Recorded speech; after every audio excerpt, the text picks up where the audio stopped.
It's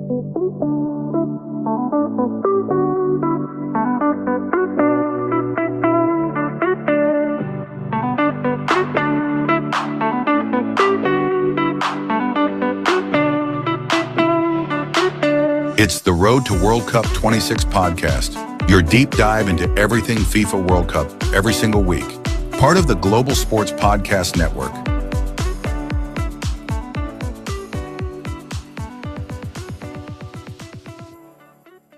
Hi, listening to the Road to World Cup 26 podcast. A very warm welcome wherever you are listening in the world. We're back, people. The team is back. I found Ken finally after having gone on his travels for a couple of weeks. Didn't know where he was. I did ask you all last week to keep an eye out for him if you'd seen him, but he's returned. He's returned. So Ken is back. And if that's not good enough, goodness me, we've got an extra bonus for you today because we are joined by a very special guest.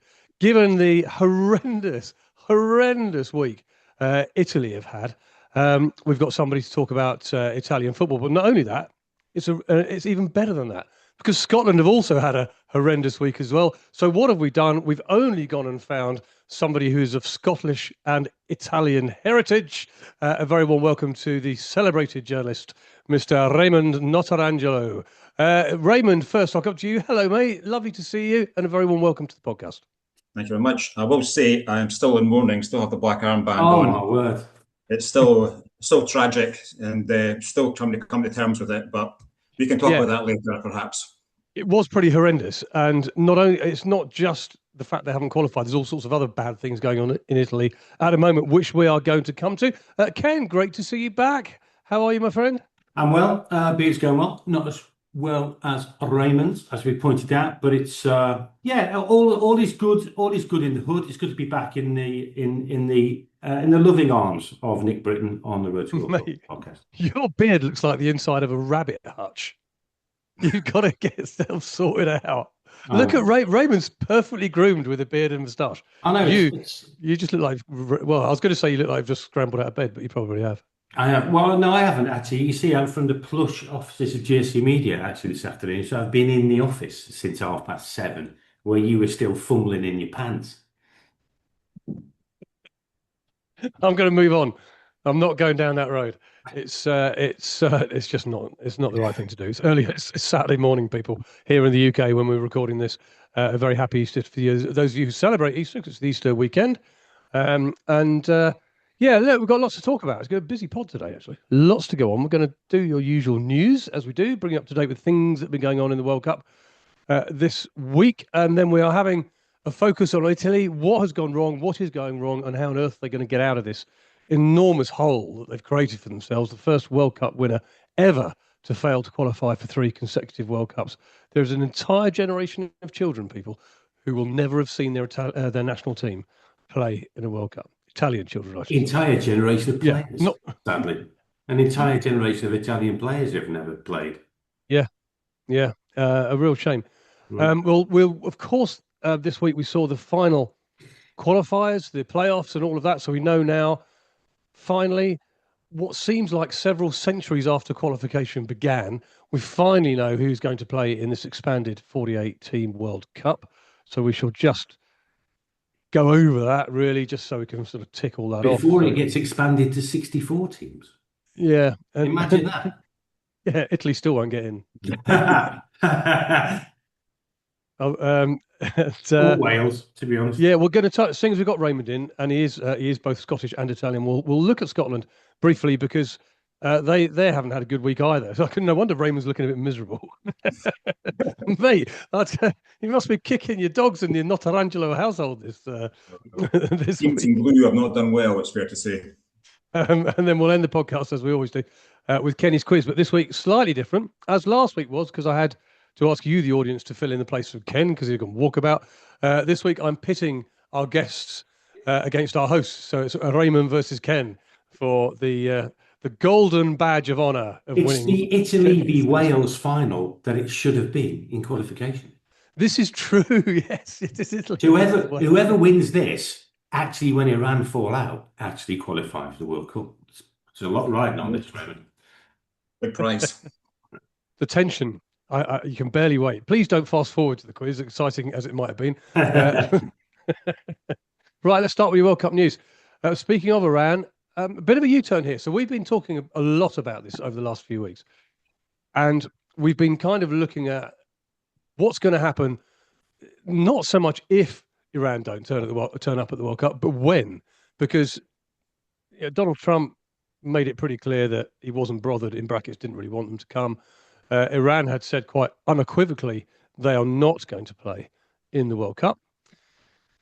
Yet this week, there's been a bit of a U-turn. And Gianni Infantino, for once, seems to have sort of broken ranks and stopped becoming the American mouthpiece, and has said he's spoken to the players and the coach of Iran. He says everything is fine, and indeed they will indeed play in the World Cup. Let me just tell you what he said. Iran will be in the World Cup. We're delighted because they're a very, very strong team. I'm very happy.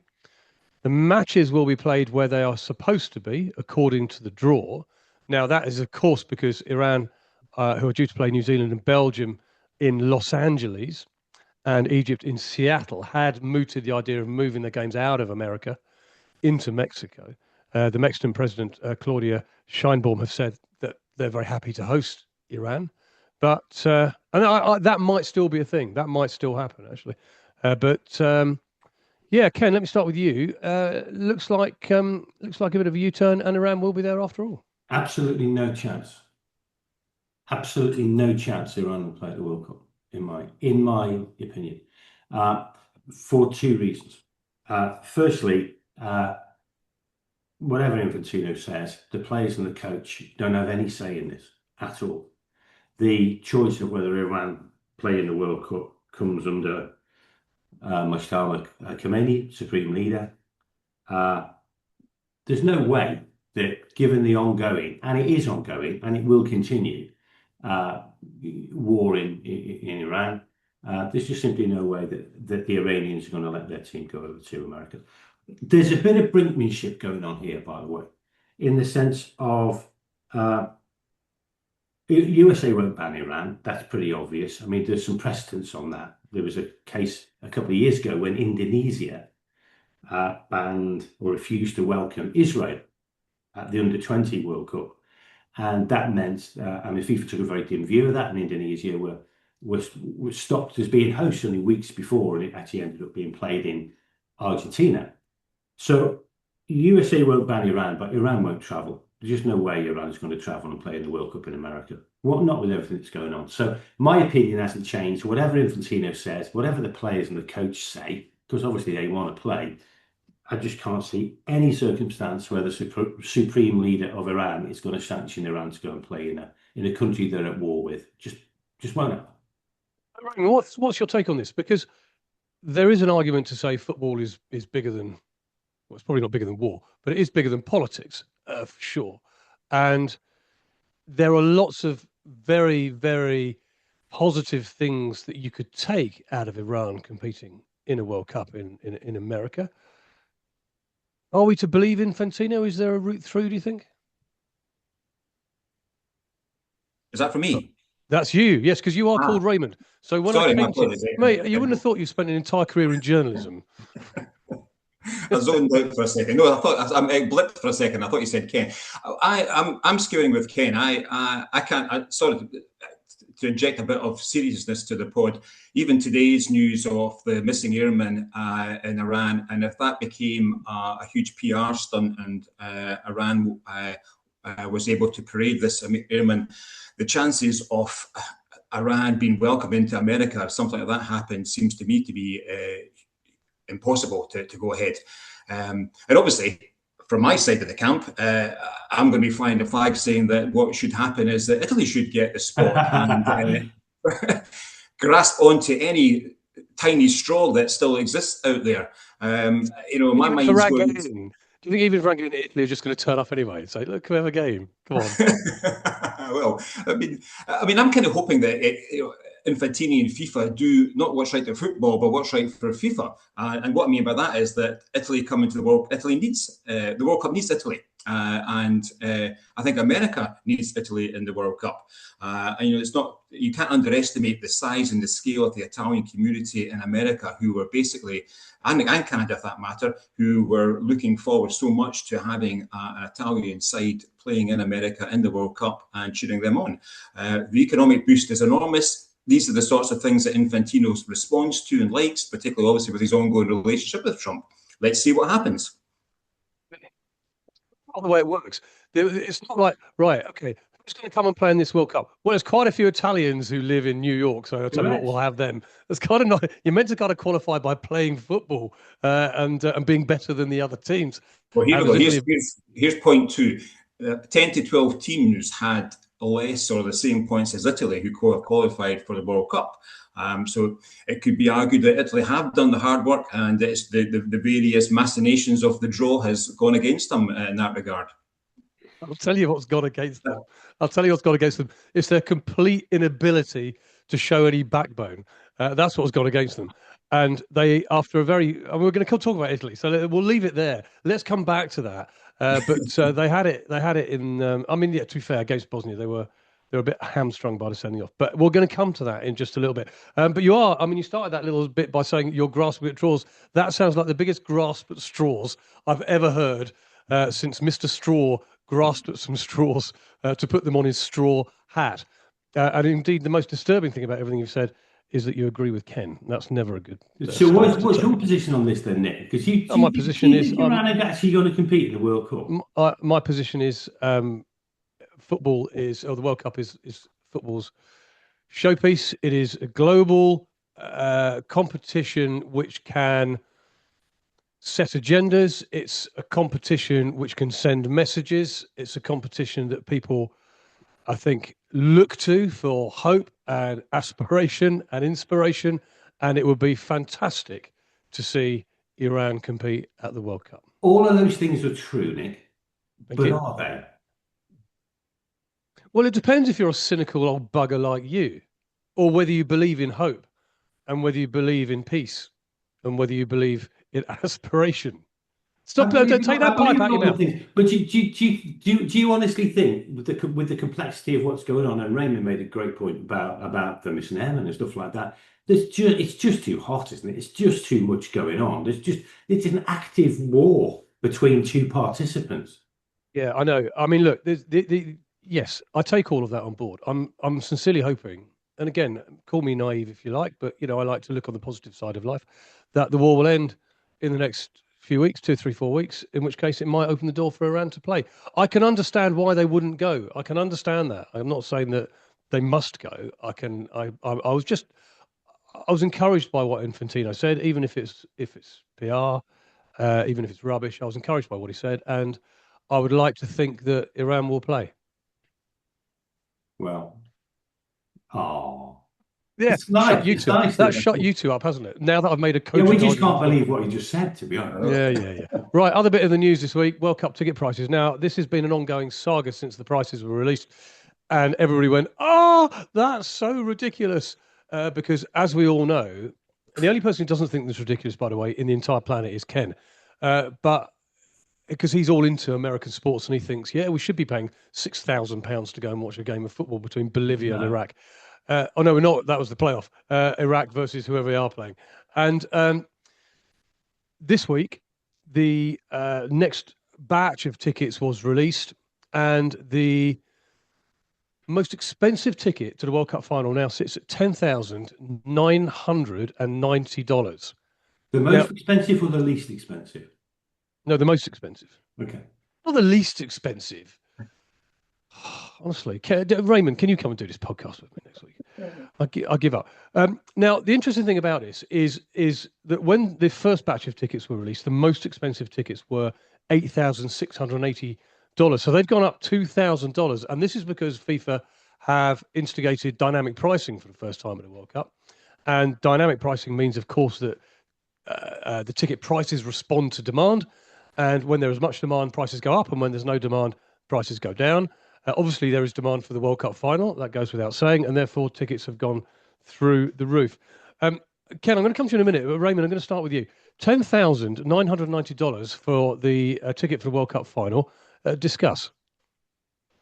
It seems on the high side, and I would. Do you pay that to go and watch? Do you pay that to go and watch Hibs on a Saturday afternoon? So, well, that as long as that paid about 150 years of, it's just our anniversary of 150 years. That would probably pay for 150 years of season tickets, I think, and more.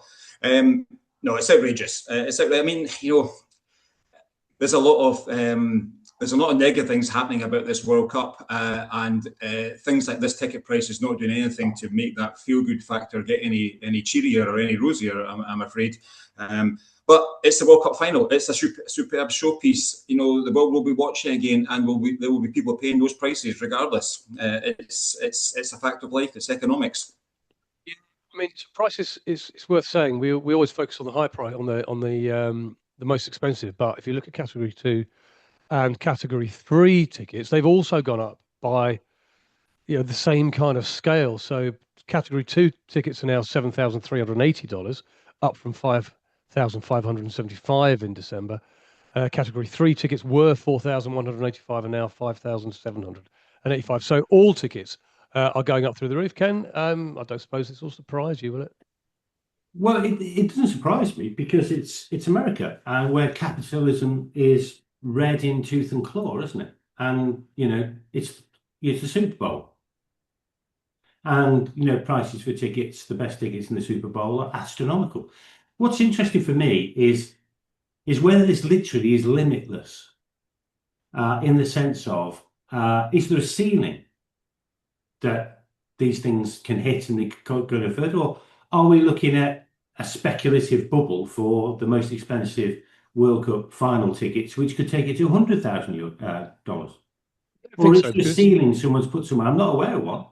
No, there isn't a ceiling. But it could literally, it could be anything. No, it won't. It won't, because of course it's been driven by market forces. So I don't think there's a ceiling, but there will be within the dynamic pricing algorithms a scale. So it'll go up to a certain amount. It will go. Nobody said, right, once it gets to X, we stop.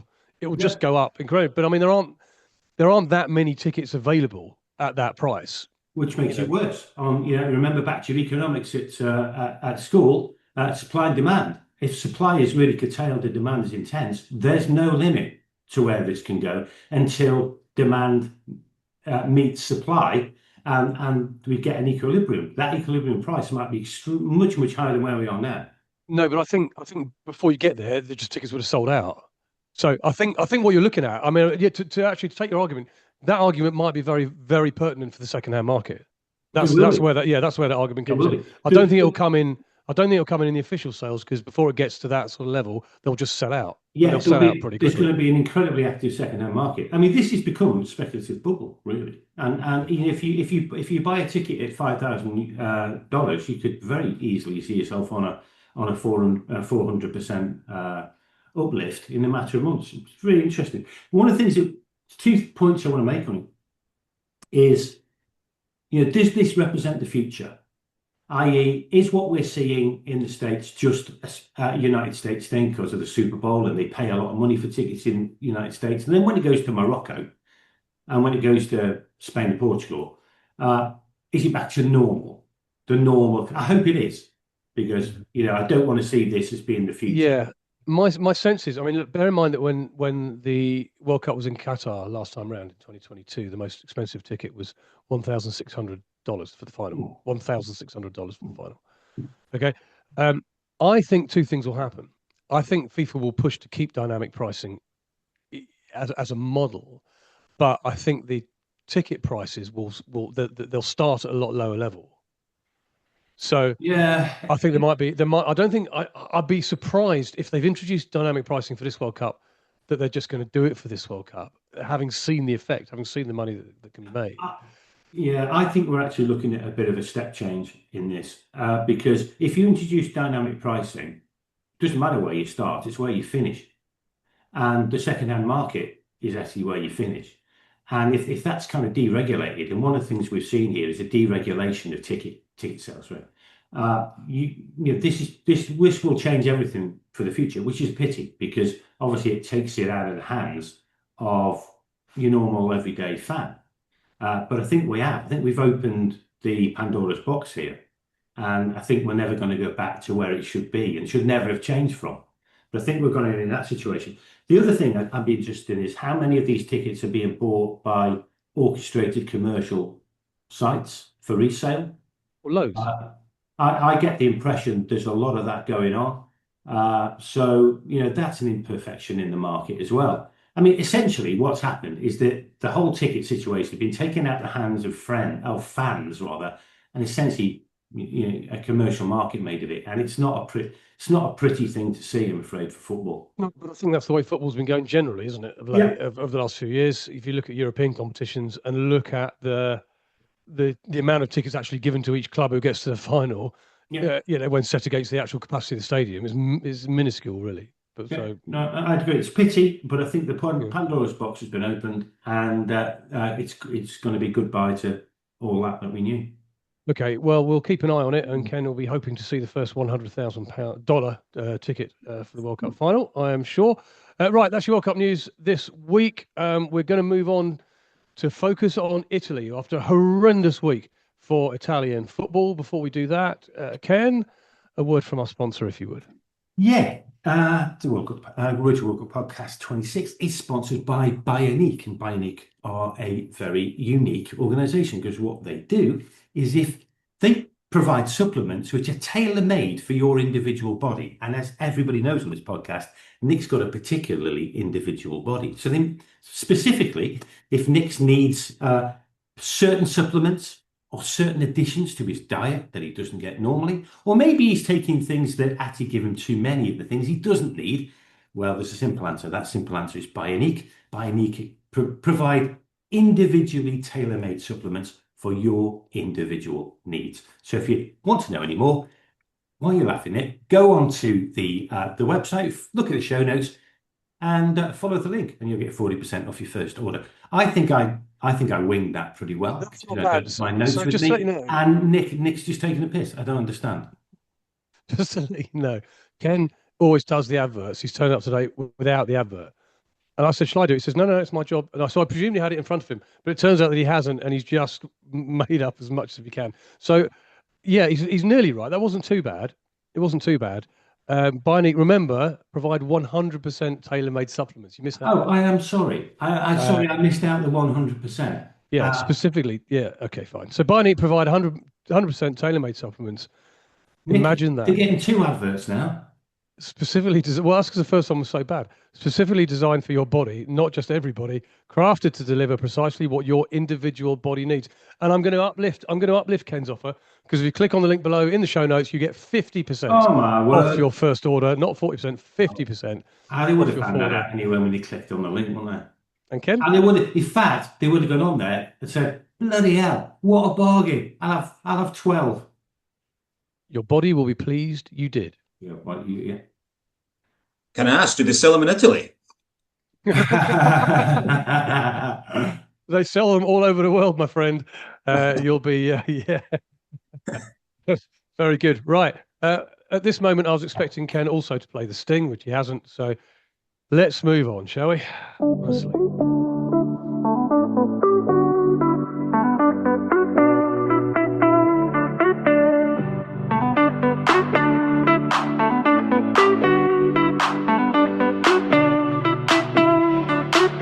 It's the Road to World Cup 26 podcast, your deep dive into everything FIFA World Cup every single week. Part of the Global Sports Podcast Network.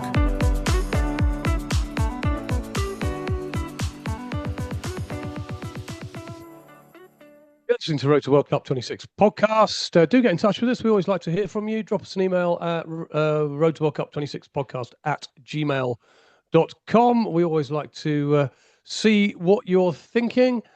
And yeah, I might, if you want to come and do this podcast instead of Ken, please do. He's all over the place today. And he's enjoying it, though. He's sucking on his pipe. Look, bless him. It's never lit. Ready for Kenny's quiz. Yeah, it's never lit, but it's always being sucked on. Oh, yeah. Right. Italy. Goodness me, what a horrendous week they have had. They've been knocked out of the World Cups. They lost to Bosnia on penalties in the week. René Gattuso's gone, the manager. He went yesterday. On Thursday, Gabriel Gravina resigned as the country's president Football Federation president, along with Gianluigi Buffon, the national team delegation lead. Not only that, but Alexander Seyferin, who's the president of UEFA, has told them that if they want to host Euro 2032, they've got to really upgrade the stadiums in the country because they're falling apart. It's been a horrendous week, which is why I'm delighted to welcome Mr. Raymond Notarangelo, he of Italian and Scottish dual heritage, to tell us about what has been going on in his country of origin. Ray, mate, goodness me, what a bad week for Italy. What's the feeling in the country? How have Italians taken this? I think it's probably encapsulated in probably three phrases or three words. The first time around, it was a sense of disappointment that they didn't get through in that 12 years ago. Second time round, it was a sense of shock. This time, I think the feeling is very much one of embarrassment. And how could this happen again? How we got to this position that we are so bad?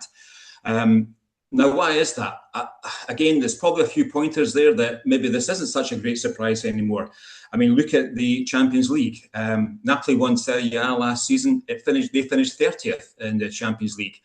The two teams that did get through to the playoffs into the qualifiers, Atalanta got gubbed basically 10-1 on aggregate against Bayern Munich, and Juventus were beaten by Galatasaray 7-3 on aggregate. So the Serie A sides are clearly not performing as well. Start to look at that, and again, the finger seems to be always pointing towards the fact that the Italian teams have been very much driven by financial incentives or financial rewards, and that means basically succeeding in Europe. And the way they have looked to achieve that is by bringing in foreign players and not looking at traditionally moving up young talent from Serie B and Serie C. Perhaps the best example of that just now is Como, managed by Cesc Fabregas. Serie B last season, came into Serie A this season, and now currently sitting fourth in Serie A, looking very much to obviously to grab the prize European spot, and a team that basically has no Italians playing inside it. So your other sporting directors, your other technical directors are all looking at the model as how they can get instant success. And for them, it very much is a case of looking to the African nations, looking to Eastern European to bring in a player that maybe has some reputation, that will give them some instant gratification, some instant reward, some instant validation that they've done a good job of scouting to bring in players, rather than looking at bringing in the young players who can be brought up, 18, 19, 20 years old into the side to get the Serie A experience, and then obviously then to try and replicate that into the national squad. It's a very, very good explanation of where they are. But when you look at the players they've got still, they should be doing much. They should be qualifying. I mean, I take it they didn't actually have that bad a qualifying campaign. They actually had a decent qualifying campaign, but their defeats to Norway just did for them in terms of automatic qualification, and they did for most people because Norway was scoring goals for fun. That puts them into the playoffs. It was a very comfortable victory against Northern Ireland in the first playoff game. A bit nervy to start with, but once the first goal went in, once Tonali scored, it was pretty comfortable win.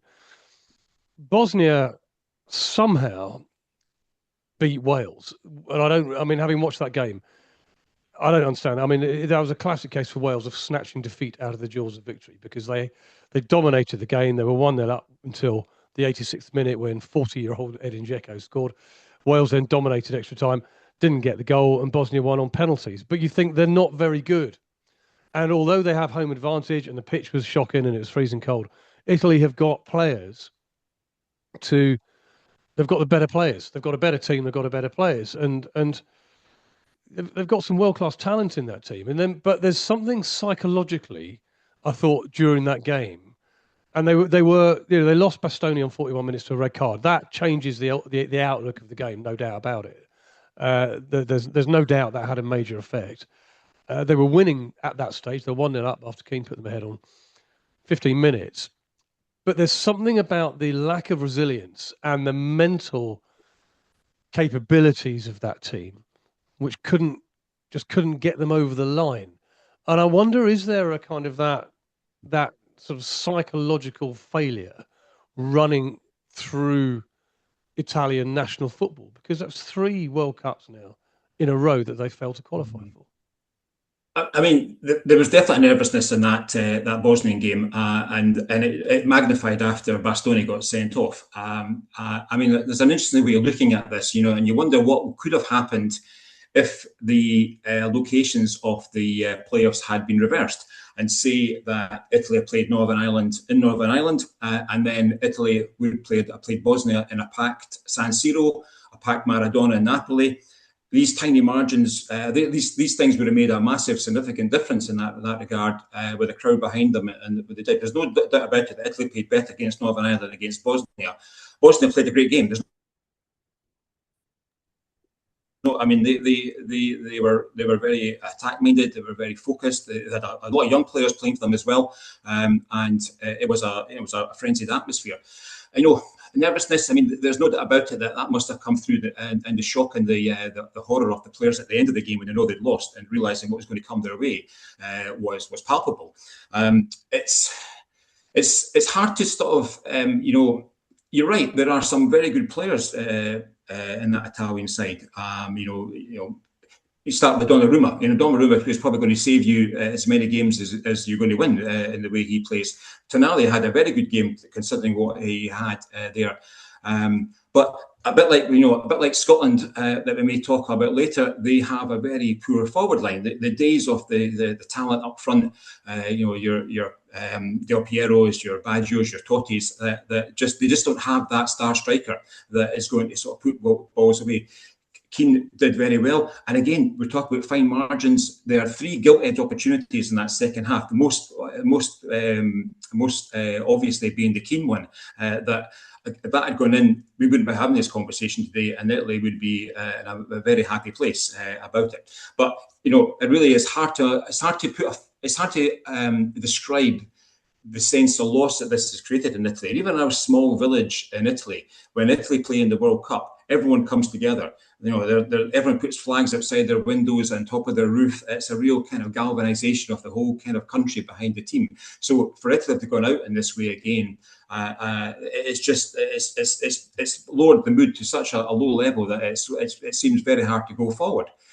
Going forward, what is the way forward? I mean, you talk about how we're going to sort of look to take the team forward. Certainly, I suppose what has happened because of the, as I explained earlier, the sense of embarrassment has happened. It does seem to have changed opinion. It does seem to have created a focus and a determination for change. Italy excelling in other sports. You've got Sinner in tennis, who is obviously at the top of his game. Italy had the best ever Winter Olympics. They excel in motorsports, but there's no doubt about it that football is the number 1 sport in Italy. That's what everything follows. So there is a real desire now for change. And obviously losing Gardina, losing Buffon, losing Gattuso has brought a focus as to where we go forward from here. And I suppose it's brought the inevitable focus onto who the manager might be going forward in that side. And the obvious candidates are the 3, standout managers who have performed for Italy or for the Serie A sides in the past, and obviously elsewhere in Europe. So you'll have Conte, you'll have Mancini, and you'll have Allegrini. But if I was to sort of put a name forward, I think is probably going to match the desire for change in Italy, it'd be looking at Cannavaro, who has basically taken Uzbekistan to the World Cup. A young manager, obviously a hero in Italy as well. Someone that people can admire and follow, and it may well be that's the kind of personality and the character that needs to be put in place to take a new look Italy forward. Just a quick thing. I mean, just talk about the malaise of Italy. Obviously, they haven't qualified since 2014. But if you look at 2014, you look at 2010, they got knocked out in the group stages in them World Cups. Yeah, I know. I mean, this is a very long-standing malaise of the World Cup Italy. I mean, the weird thing, of course, I mean, they won the Euros, didn't they, in 2021? The 2020 Euros when they beat England. Is it a team that should be doing so much better, but there's obviously something very deeply rooted in Italian football, which is is making them suffer at international level. They're still ranked 12th in the world, Italy. Mm-hmm. I mean, they're a force, and the World Cup will be much, much reduced not having an Italy there. Everybody loves an Italian team because everybody considers them still a first-rank footballing nation. And anyone can lose to Italy. Anyone can lose to Italy. No one's going to lose to Bosnia, quite honestly, obviously. So it is a great loss to the competition. But, hopefully Italy can use this as a catalyst to really do a proper root and branch analysis of why aren't we Spain? Why aren't we France? Mm-hmm. Which is there investment in grassroots? I mean, you mentioned before that the Serie A, and a bit like the English Premier League, and I think the English national team has suffered from this a bit as well. They just buy in talent from abroad at the expense of promoting younger national talent. Is there investment in Italian football that will help facilitate a quick, sort of U-turn on this very long-standing malaise, as Ken puts it? I think there is investment, but the word quick is probably the questionable word in that regard. I think there's still, unfortunately, still going to be the focus on instant success, particularly as they have had such a poor Champions League. If that's a barometer of performance or a barometer of how the Serie A sides are performing in terms of the European counterparts, it's not so good. So yeah, I mean, definitely it needs to happen. Serie B is a very strong league as well. There's a lot of very good young players playing there. Clearly, obviously, as we've said before, often in this podcast, football is a passion in Italy. So therefore, every young boy wants to play football. Every young boy wants to play for Italy. So there certainly is a movement, and there certainly is a throughput of young talent that can come through, and that's typically where I was thinking with the Cannavaro as a manager choice, someone who's going to think differently about bringing young players. Again, Gattuso chose what was available, chose a bit of players who have had some experience and thought he could do a job for them. It didn't happen. It could have happened quite easily for all the various reasons we've explained before. But yeah, for certainly the underlying message seems to be that let's use this as a catalyst for change. And it's interesting you talk about the consequences also of what could happen because of the poor infrastructure. And you're right, there is a strong case to be made that's probably a contributing factor as well. Case in point, you have the Stadio Olimpico in Rome, the home ground of Roma and Lazio, both the 1960 Olympics. I mean, that's almost as old as me. Decrepit. Weathered past its best, and that's just the stadium.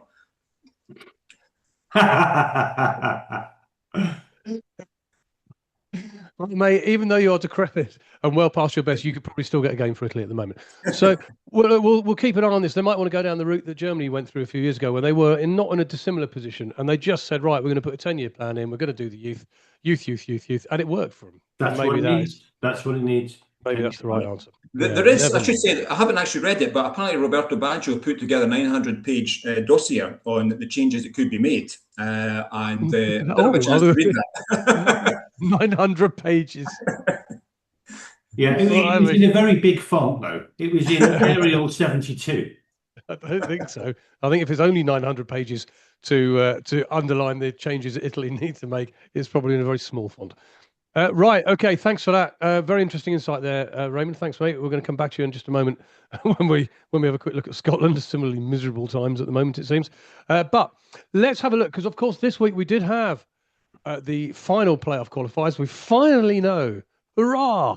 We finally know who is going to play at World Cup 2026. The final teams to make it through this week were Bosnia and Herzegovina, as we've just been talking about. Beat Italy in that penalty shootout. The Czech Republic are there. They also needed a penalty shootout to beat Denmark. I was quite surprised at that, actually. I thought Denmark would go through. Sweden are at the World Cup. Despite finishing bottom of their qualifying group and not winning a single match in qualification, they are at the World Cup due to a very convoluted route involving them winning their Nations League group. There's another debate for another day on that, but they won against Poland in the week, 3-2. Turkey, or Turkey, as we're now told we have to pronounce it. That's another debate we've already had, Ken. That a weird way that we're lots of now places that we've called the same thing for years and years and years. We now have to call them something different, like Key. Including Cabo Verde. Cape Verde, yes, indeed. No. Cabo Verde. Well, they'll be at the World Cup. Think that. Italy aren't. Cape Verde are. So Turkey are. They beat Kosovo in the week, and DR Congo are as well. They won the Intercontinental Playoff final 1-0 against Jamaica. Iraq are there as well. They beat Bolivia 2-1. That's their first qualification for 40 years. So well done to Iraq. So we now know who is there. We've got the full rundown. Ken, do you just want to bring us then briefly the final groups? Yes, we will. Group A, Czechia are joining now Mexico, South Africa, and South Korea. In Group B, Bosnia, of course, qualified against Italy, are now joining Canada, Qatar, and Switzerland. In Group C, that was already sorted. That's Brazil, Morocco, Haiti, and Scotland. Group D, Turkey are now joining the USA, Paraguay, and Australia. In Group E, that was known, Germany, Curaçao, Cote d'Ivoire, and Ecuador. In Group F, Sweden are joining the Netherlands, Japan, and Tunisia. That's a group to look out for. In Group G, already known, Belgium, Egypt, Iran, and New Zealand. But watch this space. Group H, Spain, Cabo Verde, Saudi Arabia, and Uruguay. In Group I, Iraq are joining France, Senegal, and Norway. That's a group to look out for. Group J, Argentina, Algeria, Austria, and Jordan. That was already known. And in Group K, Democratic Republic of Congo. We don't really know how democratic it is, let's be honest. They are joining Portugal, Uzbekistan, and Colombia. And finally, England with Croatia, Ghana, and Panama. Yeah, Democratic Republic of Congo versus Colombia. That's a game. That's less about a game of football. And more I think you better watch the betting on that one. That's what I'm saying. I don't think I'd want to referee that. I think you'd come under. Imagine the referee's mailbag in the run up to that game. Yeah, but the Colombians have never stopped running, would they? Like for 5 days, to be honest. Okay, so that's it. That's the final groups. Of course, as Ken says, and as we've talked about today already, there might be a change if Iran don't play, and we've discussed before. We think the UAE might be going in there if they're in Iran's place if they don't, but Raymond is hoping that it's Italy, and there is talk of Italy perhaps getting a backdoor route. I'm not sure I understand. I mean, I'd love Italy to get in there, but I'm not sure I quite understand. I don't know what the logic is. The route on that. Why not any other? Why them and not? Why not? Yeah, why not Bolivia? New Caledonia? Why not Jamaica? Why not Kosovo, Poland, Denmark? Other teams that have lost in the finals. But sorry, mate, I don't want to rain on your parades. No. But I am going to rain on another bit of your parade, which is Scotland, very briefly, before we move on to Kenny's quiz for the final part of the podcast. Seeing as we've got the benefit of Raymond in the studio today, joint Italian and Scottish heritage. We've done the Italy bit. Scotland, there was a lot of joy and euphoria when they beat Denmark to qualify automatically for the World Cup. And good, well done. I mean, I'm a massive Scotland fan, and although I do like to take the mick out of them, I lived there for a long time, and I've got great affinity and fondness for the nation. I hope they do really well, but they seem to have gone backwards at an alarming rate since that game against Denmark. And there's a sense really now that things aren't heading in the right direction. They've dropped to 43rd in the rankings this week, which is down from 30th just 3 years ago. They lost to Japan, no disgrace there. Japan had a good time. They also lost to Ivory Coast in their friendlies in the last couple of weeks. I don't know whether there's any under. What's your? Is that normal? What are we to expect from Scotland? Do you think at the World Cup? Well, I mean, I don't think that is entirely unexpected. I mean, clearly there was a huge sense of euphoria for Scotland qualifying for the World Cup, and that can't be understated. The joy that brought to the country, and the fact that that Scotland will be coming to a halt for the 3 games in June for sure. But you really don't have to look too far back to get a feel for how. I'm not going to say average the Scotland side is. But I mean, the last two European Championships, we got 1 point each. Never won a game in the last two European Championships. So never been out of the group stages in anything before. So the two games against Japan and Ivory Coast, two sides above us in the world rankings, would we be expected to have beaten them? Probably not. Japan obviously are no mugs, as you know. Obviously they had a very good result against England as well. Scotland were pretty poor that game. I think that was just a combination of a friendly they just couldn't get into in that regard. Ivory Coast, a much better performance by Scotland, and again just losing by the 1 goal. You may have picked up there was some suggestions of booing. It happened after the game. It was a small kind of group, and it was pretty much kind of quieting down by applause. So Scotland going to the World Cup certainly with a sense of I wouldn't say expectation, probably more excitement. But I think for most Scotland fans, there's a huge amount of realism as to how they will perform in the World Cup, based on how we have performed in previous competitions. I've spoken to a few people from Scotland who are going to the World Cup, and not one of them has sort of said, we're going to the World Cup and we want to win games of football. They're all sort of said, oh, we just want to go and have a good time, and it's great to be there.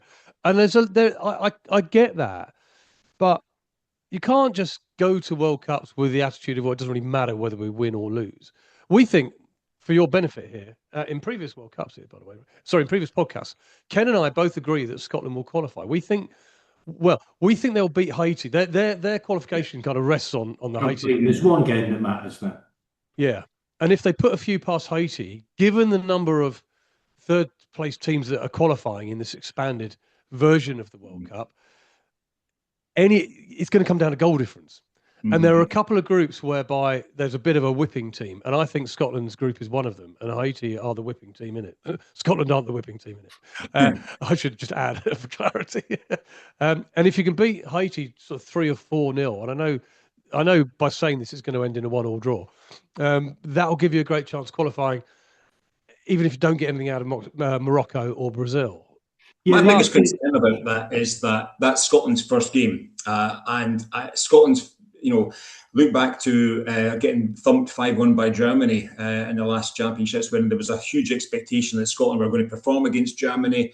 Did they freeze? Were they just basically sort of blown away by Germany? Probably yes. So in many respects, having the Haiti game first is probably not a good thing for Scotland. I think I probably would have preferred having the Morocco game first, and then getting rid of whatever nerves or anxiety out the window first, to allow them to basically sort of turn it on in that regard. And then of course then to all be based on beating Brazil, and then beating Brazil, and then finding out that they don't qualify because Côte d'Azur or whatever have decided to score 11 goals in their game and take Scotland out.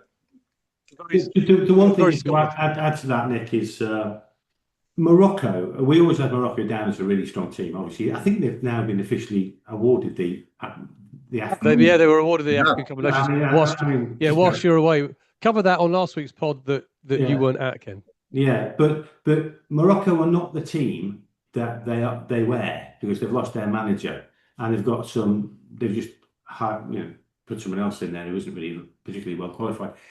Morocco's chances diminished significantly with that departure, and I think essentially Scotland have got two swings at this. I can't see them beating Brazil, in all honesty, but I think they have got a swing against Morocco, and they've definitely got a swing against Haiti. So, and remembering 2/3 of the teams that finish third go through to the next round. Scotland are going through to the next round, and then all better off. Anything could happen. What if I was to ask you to put your crystal ball hat on, Raymond? What do you think Scotland can achieve at this World Cup? Yeah, I think I'm thinking yes. Beat Haiti, draw against Morocco, and lose against Brazil.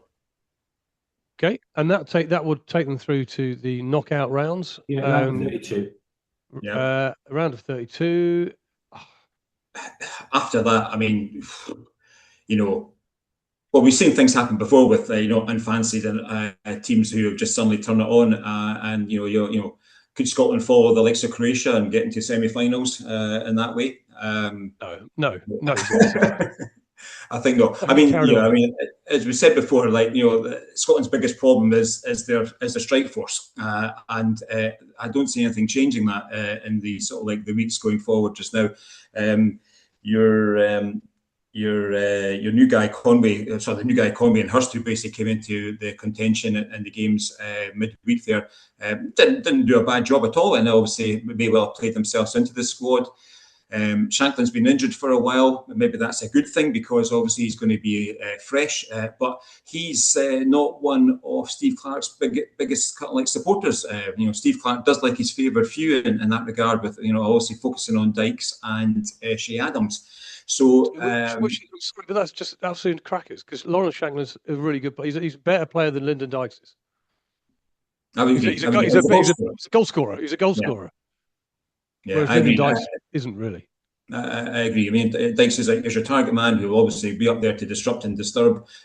Shanklin, a ball in the box, you would hope that he's in the box when a ball comes to him, because it's more 9 times away. And despite being a Hearts man, which is obviously the bitter enemies of our Hibernian team, I'd like to see him in the World Cup for sure. Yeah, I agree. Yeah, I mean, I've seen Lyndon Dykes play this season because he plays for Charlton, and I saw him when he came to Derby at Pride Park. Mate, he's not international level. He's not. He's not a player you take to a World Cup and go, let's help us win this, get out of this group. Whereas I think Lawrence Shanklin has got opportunity. I think he's obviously Hearts had a great season, and he's a very good player. He's a very, very good player. Well, I hope Scotland do well. I really do. I hope they perform. I hope the Haiti game isn't a Peru 1978 moment. Mm-hmm. I really do. And let's look forward to the World Cup song when it comes out. I think it actually helps that they're playing Haiti in the first game, actually, because if it was all coming down to Haiti and on the final round, and Scotland needed to win 3-0, I mean, you just know what's happening. They're 3-0 up. 3-0 up, and Kubias scores, or Kubias, his Haitian cousin, scores, Yeah. Well, so I think it's good for Scotland to play them early. Well, let's hope they get through, but don't face in the knockout rounds Raymond's newly invented footballing nation of Côte d'Azur and lose 11-0. Right, we're going to finish the podcast with Kenny's quiz, as always. Everybody's favourite time of the week. Play along at home. Shout out the answers to your mobile telephone or laptop or whatever you are doing listening to Road to World Cup. Ken's, look at he's rubbing his hands. There's a lot resting on this, Nick. This is either Wales or Italy going to the World Cup. This is Wales versus Italy. Ken versus Raymond. And the winner, I've been in touch with FIFA, and the winner will, in fact, be going to the World Cup. Excellent. We haven't even touched upon Wales. I'll tell you why I was so disappointed. Honestly, you said at the start of this podcast, let's make this 45 minutes, lads. Let's make this 45 minutes. We've already been here for 3 days. Okay, all right. Well, let's leave Wales' failure for another day. Yeah, let's just gloss over that. Let's not gloss over it. We'll come back to it at another time. Just for the simple reason is I like seeing Ken squirm because they really, really screwed it up. Right, 3 questions in Kenny's quiz this week, and to celebrate Raymond's participation in this week's pod, I've got a Scottish question for you. I've then, to celebrate Ken's return from the wilderness, a Welsh question for you, and then a Football World Cup question. The answers all involve numbers, so he who gets closest to the right number wins a point. Okay. There may or may not be bonus points as we go along, and we'll see who wins. Right, question number 1. I've made this fairly straightforward. How many cities are there in Scotland?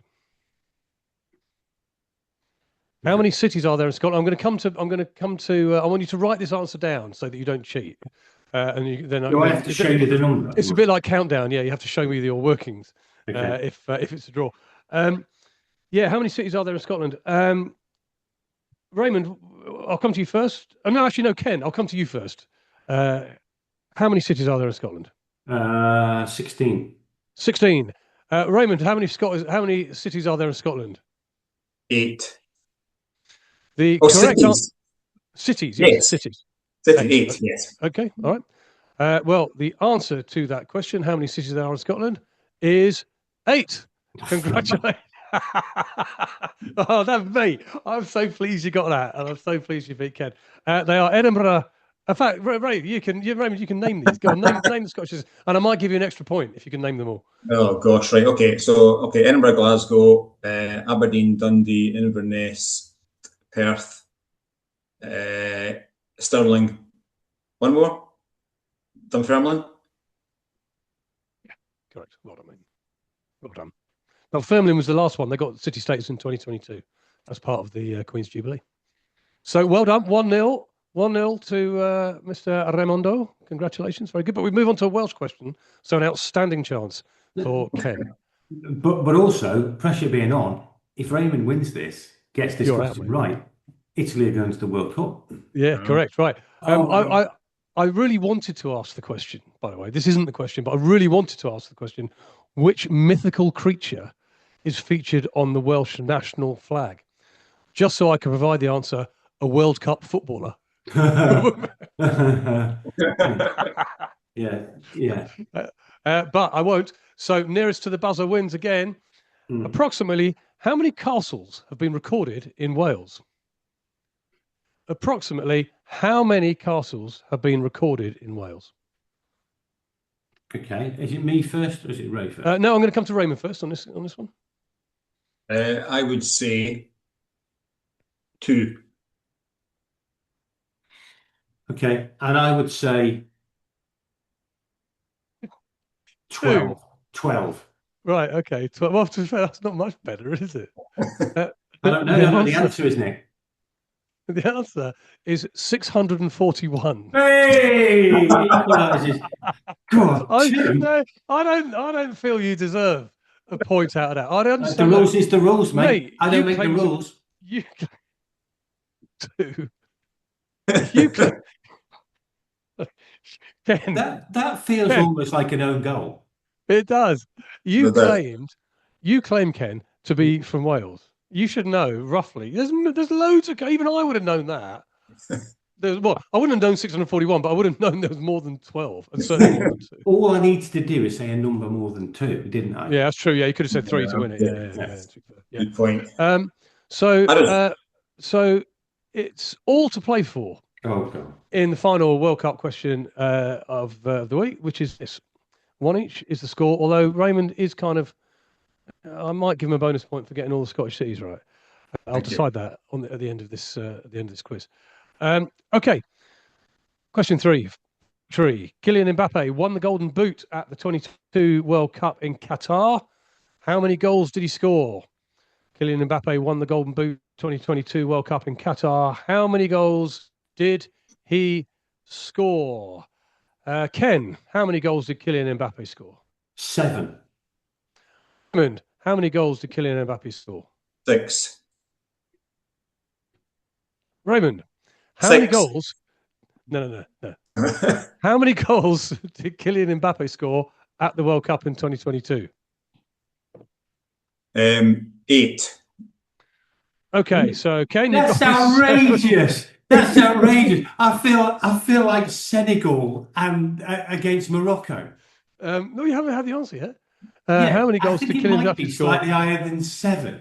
At the 2022 World Cup. The answer was 8. Oh, Raymond, referee! I'm taking my players off. I'm going to take my players off, and one of my players is going to talk to the ref and drag us back on in 15 minutes. Can I take my armband off now? You take your armband off because Raymond wins the quiz, and Italy are going to the World Cup, and Wales, well, they stay where they are, which is in the doldrums of international football. I just can't believe it. Yeah, there's going to be letters about this. Someone in Switzerland is going to be writing a letter saying, Yannick. Drop us a letter from Switzerland. Yeah, dear Nick. What an outrage that refereeing decision was. Are you a qualified referee as well? Yeah, I'm a qualified referee, and therefore I know that the referee's decision is final. The final decision is Raymond 2, Ken 1. Congratulations, Raimondo. You have won this week's Kenny's quiz. Thank you very much. And congratulations, Italy. I must admit, if there was a choice, if someone put a gun to my head and said, "Do you want Italy or Wales at the World Cup?" I probably would go Italy. I think it'd be better cut with them. I don't think anybody needs to put a gun to your head. Everybody would say that. Yeah, without but no they'd have to guns. put a gun to my head to say it. But Yeah. I do want Italy there. Yeah, fair enough. Right, that brings an end to this week's podcast. Thank you very much indeed for listening. Lots of stuff to get through there. You are bang up to date with everything you need to know about World Cup 2026. So big thanks to Mr. Raymond Notarangelo for joining us today. Raymond, thanks, mate. Great to see you. Great to see Thank you. Hopefully you might have me back to give you the headlines from Roberto Baggio's 900-page dossier. Happy to do that. I sincerely hope so, because I'm not going to read it. So yes, come and do that. We'll do an 18-hour podcast going through it in great detail. So thank you very much indeed for joining us. We'll have you back anyway to come and talk about more World Cup stuff. Ken, thanks, mate. Good to see you again. Pleasure. I'm still reeling about the decision, but look at him. He looks grumpy. Give us a week. I'll be fine by next week. He looks really grumpy now. Oof. He's not happy. He's frowning. He's looking he's blowing his cheeks out. Dearie me. Never mind. That's football, as we say. And thank you very much indeed for joining us. So until next week, look after yourselves, look after each other. Goodbye. Goodbye. Goodbye.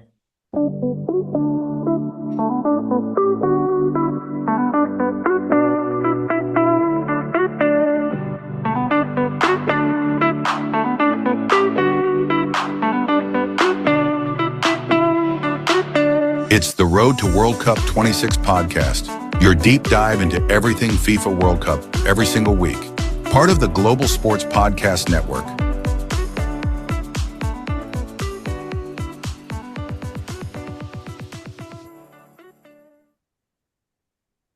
Okay.